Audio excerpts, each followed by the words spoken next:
It is a very close election. 63 days ago, Chuck Schumer led a coup to overthrow Joe Biden, and he's telling me or any other Republican what we should be doing. If they change the law in Nebraska, it won't be on the phone in the middle of the night. It will be through a democratic process.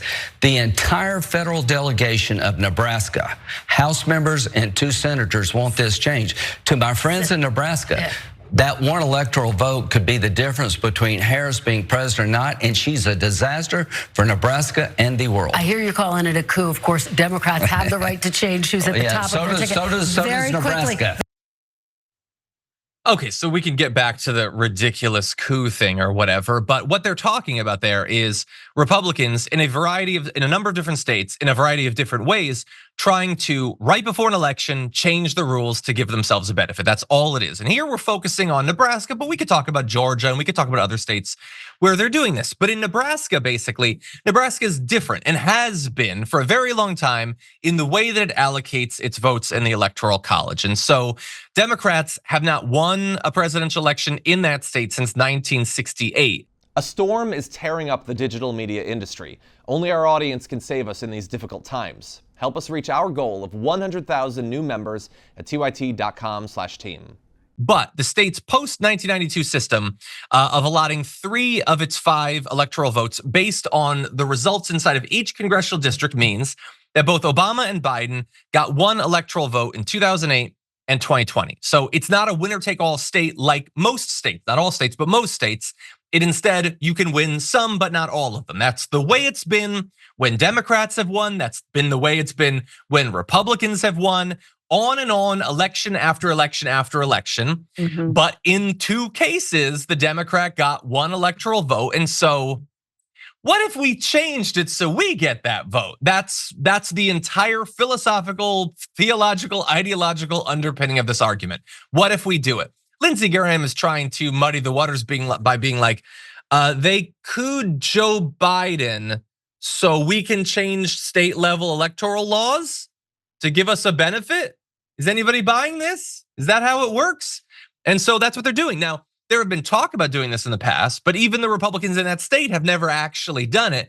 But now they're so desperate to save Donald Trump from himself and his own incompetence and his own failures and his own lack of campaigning that they're scrambling everywhere they can across America to rig the results in their favor ahead of time. We'll deal with the stuff that comes after the election, Francesca, but it looks like there's a very good chance of this actually happening this time. Yeah, absolutely. And it's funny that Lindsey Graham said there was, this is like not, meetings in the night. This is a democratic process. No, it's not. It's literally meetings in the night. The governor has hosted all of the Republican legislators in his mansion and is like, well, this is what we're doing. We have to overcome any Democratic filibuster. This will be the process. We are doing it in a completely partisan fashion. We are rigging Nebraska in our favor and upending our own law in order to do it, in order to give Donald Trump the election. And yeah, Donald Trump might win by 1 elector, which would be wild.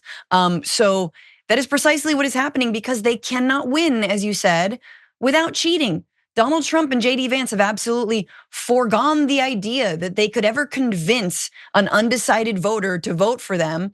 And they're just like, the election's so close. Let's just do the cheating. Can we do the cheating this time? This time we'll do the cheating. We'll purge the voter rolls. We'll get, we'll get Georgia to, help us out a little bit more. This time we'll have some foresight and we'll just do that, the cheating part instead of the actual trying to get a vote part. It's wild to me that this is happening, but it doesn't, again, John, it doesn't surprise anyone. And yet what really is the most surprising, specifically if you are not an American, if you're watching from abroad, and there's a lot of people who do, every single moment you must be like, wait a minute, oh, I forgot they don't do the popular vote. What? Yeah. What is the Electoral College? Excuse me, someone explain it to me again. I'm an American and I have to have it explained to me every couple of years. Like, oh, great, we're screwed. Yeah, and by the way, if he wins, it's a very higher than 50% chance that more people will have voted once again for the candidate who doesn't win. And by the way, and I'll close with this. We are not pointing out this Nebraska thing because we found it. This is the way they're going to try to win that has nothing to do with persuading more people to vote for them. We're pointing it out because it's a reminder that there are so many of these.